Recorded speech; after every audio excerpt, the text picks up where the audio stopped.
Hi guys, so on today's video we're going to be doing something that's a bit different. I'm going to be watching a video on the origins and the backstory of the group Yoroshika. Yeah, this video just randomly popped into recommended like a few days ago I think. And since I don't know too much about the group Yoroshika, like I have done a bit of research on Unbuna, but when it comes to series and just the group as a whole, really don't know too much about them. And yeah, if there are any like J-pop related things you want me to check out, like music wise, video wise, like really for any J-pop artists, please leave them in the comment section down below. Yeah, let's start this video now. The story of Yoroshika, how Sui's and Unbuna came together. The video is 15 minutes and 47 seconds long. Let's go. Despite millions of views garnered in the songs on YouTube, the identity of Yoroshika is still unknown to many, making them the type of artists you will be familiar with their tracks, but not who they are. Oh, The two members that is true. Like at first I was in a question how he said like, you know, people don't really know Yoroshika when they are one of the biggest J-pop groups out there. But when you think about it, we do know like J-pop artists, like, you know, the songs and everything, but do we actually know who they are though? Like actually think about that. members of this duo who has never publicly revealed their faces have a And Buna vast has it? following worldwide, yet they only held 2 concerts since the day they were formed until now. This is the story of Yoroshika. Okay. This video seems like it's really well made so far.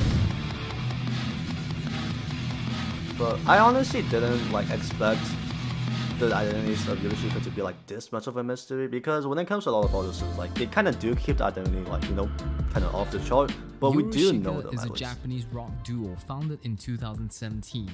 The pair is made up of a former Vocaloid music producer who goes by the name of Nabuna. A producer who may Fucking love this surprise a dude. lot of Yoroshika And Buna fans is, like, who actually are so good at also what he fans does. of the Vocaloid genre. The low-profile manner of how subtitles. Nabuna handles his work's presentation makes no one questions much about the artist. That is kind of Instead, true. only living fans to focus on his music. The other half of the duo is an exceptional female vocalist. Sui-sama. Her unique voice and singing style makes her be able to carry songs of different energy. Sui Yeah, I is capable always of say that. physically moving you with songs like Haru Hisagi, What puts song you is at that? ease with I don't songs think I've like checked The that one out Clouds yet. and The Ghost, while at the same time pushing your tears out with songs like Nautilus. You can describe Yoroshika's music as a beautiful work of art, passionate, simple and methodical, serving as a blanket to the more solemn lyrics of love and human emotion to rest in. Damn, These are that's pretty compositions deep. coming from the work of Nabuna, who mainly writes for Yoroshika. But it would take Nabuna years to get to this stage of his craft, and it might not have happened had he not reached his first success in 2013, 4 years from where you So there is one thing I want to talk about real quick. When I searched up this video, another like kind of similar one popped up. It was something called like the rise of Yoroshika and why Unbuna kind of regrets it. Like I said before, I don't really know too much about like just Yoroshika as a whole, but I'm pretty sure like Unbuna had to leave the vocalist scene to like actually be a part of the group Yoroshika. Maybe this guy will talk about in this video though.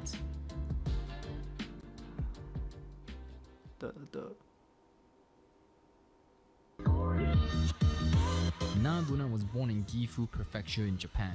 He started his songwriting journey with an electric guitar he bought at the early age of his teenage life. Okay. The influence of guitar will lead to the many guitar songs we hear in Yoroshika today. I'm While trying to it's think not of like proven, the some guitars on in the the song. internet has mentioned that Nabuna There's always spent guitars in part like of his most early J-pop life songs. living in Sweden. He lived in If that were Sweden? found to be accurate, we would then understand why part of Elma and Amy's story is set in that country.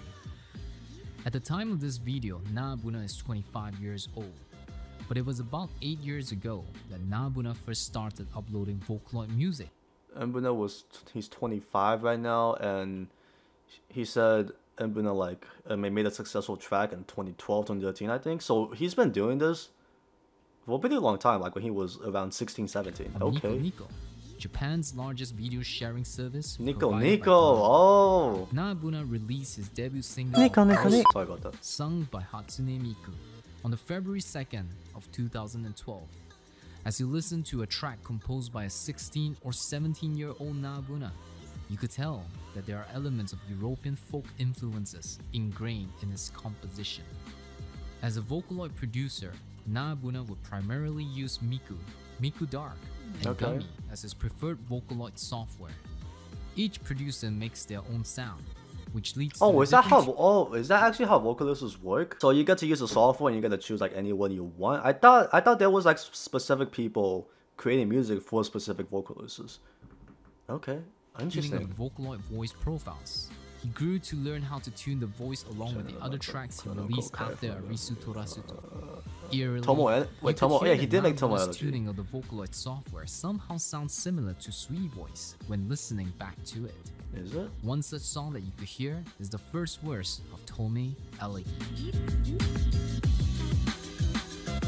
Tome Elegy I think he was is a gonna give- piece I from think he was gonna Nabuna's show us like an early example of success it. as a Vocaloid producer on Nico Nico. This Vocaloid tuning on the song is close to an actual human voice compared to other producers I've ever heard. This Gumi? could be I know who attributed to Gumi is, I'm Nabuna's pretty sure. perspective of treating Vocaloid softwares as significant as a human voice, a critical perspective that will further develop this story down the road.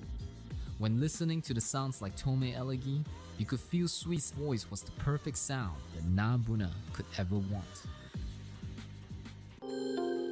Tome Elegy, released in 2013, reached first on the platform's daily Vocaloid ranking.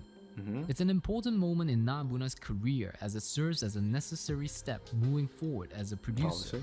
With Tome Elegy's success, Nabuna knew that his newer songs would need to be more warranted. There was no going back for Nabuna as a Vocaloid producer. As an active member of the community gaining a massive following, Nabuna had to learn and grow. This early success made the producer study more about composition, mixing, arrangement, and other skills necessary in producing a better hit moving forward. At the end of his active Vocaloid chapter, Nabuna would have had songs like Umiyuri Kaitetan, gaining over 1 million views at that time, similar to Tome Elegy, and 2 albums, Hanato Mizuame, Saishu Densha, Walking on the Moon, produced through U&R Records in the year 2015 and 2016. Nabuna's music generally incorporates energetic synthesizer, alongside a heavy rock guitar influenced riff and unique tuning, which creates a shaky and emotional sounding voice. But upon close inspection, you could tell the sound and arrangement of Nabuna's music was changing at the last leg of his Vocaloid chapter. When listening to his 2016 album, Suki wo Aruite Iru, you could tell Nabuna is slowly moving into a different direction than his 2015 album work. Okay. Suki wo Aruite Iru were more stripped down and at ease. Melody structures are beginning to reveal itself as something closer to what Yorushika will be. But nobody knew it at the time. Nabuna is about to leave his days as an active Vocaloid. Okay, I do have a bit of a question. If anyone knows it, please help me answer. Is it like better to work in the Vocaloid scene or in the J-pop scene? At least with my knowledge on it, Nabuna seems like the only one who has made that change before, and he became like really successful. That's what I'm gonna talk about in the video too. But I really want to know like why he made that change. Why did he make the decision to go from a successful vocalist to being a composer of a J-pop group?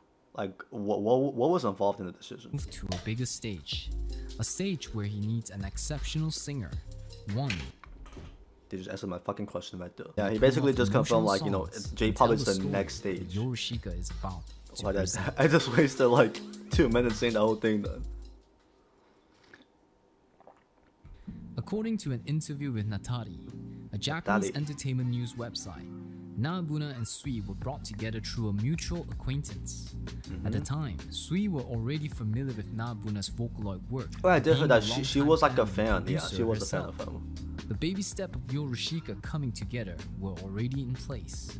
But it was further progressed, with Sui appearing as a guest vocalist during Nabuna's 2 solo concerts Guest in Tokyo. vocalist? At this point, the change in Nabuna's direction is becoming more apparent. He was already on the lookout for a singer to form a new project. His criteria was simple: to find a more human voice to use in his music, as opposed to Vocaloid software he had been using for 5 years. When it comes to Sui, there is close to zero information about who she is and what was her previous work. Something as simple as a brief description of a background cannot be found. So like There's we no actually knowledge to don't know how she got anything her about her start at in all. singing. Sui Interesting. and Nabuna had a mutual stand on this. The duo's fundamental idea of not revealing their identity is not to let listeners have any misconception about their work. It's undeniable that they achieved that. The only way for fans of Yorushika to get to know Sui is through her vocal performance in their music. Oh my god, I love that. I don't know why, but I like that a lot. To As a listen fan to of songs J-pop, like Say It, I would and obviously Hitchcock, love to get to like know the and how artist, Sui's but voice match perfect. like the way that he said it right there, like Sui basically wants us to know her with her music. Like she wants us to know, like she wants us to understand her through her music instead of just like following her on social media, like knowing her as a person. I respect that, to honestly. the music video's character. Is there a video like this Then for turn on To You, by the way? Haruhisagi and Because listen to how Sui can Fukusu-kun sing in such a mature Lei, tone I that wanna it know could more about almost them be too. perceived as an altogether different singer. The tonal changes that Sui has are how Yorushika can pull off songs of a different mood. But Sui will not only need to fill in the role of a singer, she will also be Nabuna's partner in writing Yorushika's fiction. Oh wait, she works in the writing too. Interesting. In 2017, the duo released their first album, Natsukusa ga Jama wo Suru, which think I've heard features any songs hits from like it. Say It, Say Fireworks It? Beneath I actually Your haven't listened Shoes, to that yet. and The I need to Clouds check it and out the though. Ghosts. The lyric to The Clouds and the Ghosts, or Kumoto Yure in Japanese, is where the name Yorushika Yure. came from. Specifically, Yorushika mo nemurezuni, meaning I can only sleep at night.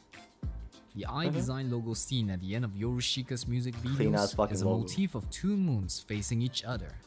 It serves as a clock hand, portraying Okay. the time from 6 to night. Yorushika's fame and popularity is starting to skyrocket and had attracted a lot of attention as a relatively new and young group. The duo held first of their two concerts in their career so far in July 2017. In 2018, Yorushika released the album Makeinu ni Anko wa Iranai, which features hits like Hitchcock and Just a Sunny Day for You. Works of Yorushika is being introduced and taken notice by fans as many begin to appreciate the full depth of Yorushika's art. The Yeah. music videos and lyrics of songs are See, that's the thing. Because when you combine like two people that's this talented, they're just meant to blow up. Like with Mbuna's composing like abilities, and you combine that with Suis's voice, who's just capable of making like so many fucking styles of music, and it just fucking works. Like it just filled works. with connections if you paid attention closely, and fans could not help but form theories. The first two albums of someone did tell Yorushika me that. definitely gave So someone fans did a tell me taste that of like what the music Yorushika has a offers. connection, like to some of the bigger songs and story albums, from but I don't know Yorushika anything in the about that form yet. of Amy and Elma is about to unfold. Oh, is he gonna tell us about it? 2019 will be the year we see Yorushika release two albums, Dakara Boku wa Ongaku wo Yameta on April 10, 2019, and Elma on August 28, 2019. These two collectively have given us singles That's Why I Gave Up on Music, Deep Indigo, Okay. Parade, Okay. Rain with Cappuccino, Hole in the Heart, and Nautilus. The two albums combined complete the story told so far revolving Amy, a struggling musician who had a health condition. He became an inspiration to Elma. Oh, so that's who why then the becomes song's a name is. musician. That's why I give up on Every music. listener who is Okay. aware of the story's premise could form up a version of the story sequence in their own head through the songs. But suppose you really want to appreciate the depth of the fiction written by Nabuna and Sui, and how those stories are masterfully written into a song, you need to read The Elma Diary, translated by Dayleaf Shadows. It's a beautifully written diary that weaves together the character's journey and every lyric in Elma. While there That's are so many cool. versions What of the this fuck? story, Yeah, because yesterday I just checked out the video for If There Was an Endpoint by 2U. And obviously that song has a correlation. It's kind of connected with the other song that she has called, I forgot the full name of it. I just called Buzz. Like there's a connection with those two songs. And I thought that was fucking cool as fuck. And like it looks cool as fuck. But the fact that Suez and Mbuna, they created like several albums that all connect with each other and even wrote like a whole story behind it, that's actually so cool. by 2020, Yorushika would have racked up millions of YouTube views, released multiple singles from its extended plays and full albums, all of which charted on both the Oricon Albums Chart and the Billboard Japan Hot 100 Albums Chart. That's really pog. MTV Europe Music Awards even nominated them as Best Japanese Act in the same year. Their Best Japanese popularity with act? younger audiences What is that supposed to is mean, though? Like, undeniable, well, what category with is the that? song's theme of love and emotions being caught on by the Japanese youth. Many of Yorushika's lyrics are easily relatable, almost to every one of us, as it portrays happiness, sadness, love, and longingness. As their popularity grew on the internet, so are the eyes and expectation of fans. Nabuna's effort to keep himself out of the limelight is becoming difficult when you have tremendous success and fame. You could tell how he needs to create his own piece of artwork that is purely from the artist's point of view.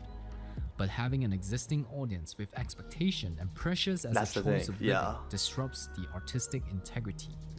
This thought is well expressed in Yorushika's song Haru Hisagi, a track in their 2020 album, Plagiarism, with Nabuna explaining how creators have to lessen their work so that everybody could understand and to get fame. As an artist who doesn't want to be influenced by the audience perspective, this I'm gonna just leave his personal Twitter, but he thinks the works and the artists should be viewed separately. And as the Yorushika account has more followers now, so he doesn't need to promote. That kind of goes back to what Sui's said before, like, you kind of need to separate the artists and the music. And I think a lot of J-pop artists are just thinking that way because they do make their life private while they have like a business account for the group. Himself from Twitter. He has publicly said that he often blends his own experience and thoughts onto a character like Amy. In an interview with Natari, Nabuna said, "I was thinking of projecting myself to a level that has a strong sense of reality and making a work that is as original as possible." One could see Nabuna's self-reflection onto songs like That's Why I Gave Up on Music, or even the likes of Thought Crime. Oh, that makes a lot of sense. Conflict of Nabuna's points of view on music, popularity, and fame will continue to exist as Yorushika's popularity continues to soar. The duo has reached new heights as they landed themselves in the Whisk Away, big title anime movie, what's the song? And even taking on the project of remixing the insanely popular theme of Tokyo Oh Ghoul yeah, he did. Yeah, Nabuna did remix Fans can only Tokyo wonder Ghoul. what will go on in Nabuna's mind in dealing with the audience's expectation with such an established song like that. It is a dangerous territory to go into as it means presenting a work that many already love. Still, I'm sure fans of Yorushika will have faith in the brilliantness of both Nabuna the producer and Sui the singer of Yorushika. The first time Nabuna made music with Sui was more of a business relationship than a friendly one, as told by the producer himself. Okay, that does make but sense. Now, he admitted that he can't imagine writing songs without having her sing it. Having listened to so many of Yorushika's music with Sui in it, it is difficult to imagine someone else's voice in Yorushika's music. That is fucking true. For now, we can look forward to Yorushika's latest work in 2021 and further continue the story of Yorushika. The story of Yorushika. Yeah, now I'm thinking about it. Sui's might have like the most unique voice I've ever heard. Like everyone knows that her voice is fucking unique, but now I'm kind of comparing her to other J-pop artists, and some of the shit that she can do is fucking crazy. Hey guys, I hope you enjoyed this. This was a great fucking video. I'ma like it. This only has 14,000 views. Damn. It needs more than that. It really needs more than that. That was the video. Well, I forgot the name of it already. Give me a second. That was the video, the story of Yorushika, like how Sui and Nabuna came together. Yeah, that was very informational. I am like a bit disappointed just because like there's a bit like, you know, there aren't really too much information of Sui and Nabuna out there. But yeah, even with like the lack of information about them, maybe Japan was still able to make that amazing fucking video. And yeah, that was very informational. And I do feel like I know a bit more about them as a whole now. But I feel like I do need to like actually listen to the first two albums, like the story between Amy and the other, I forgot his name, but with the other girl. I do think I need to check out like some of the older music and kind of connect the story with them. So if anyone would like to tell me more about that, please, you know, tell me in the comment section down below, because it does seem a bit complicated, so I don't want to mess anything up. But yeah, that was a great video. We learned the origins of Yorushika and like how Nabuna started as an artist, how he got like kind of popular, then ended up making a decision to create a K-pop group.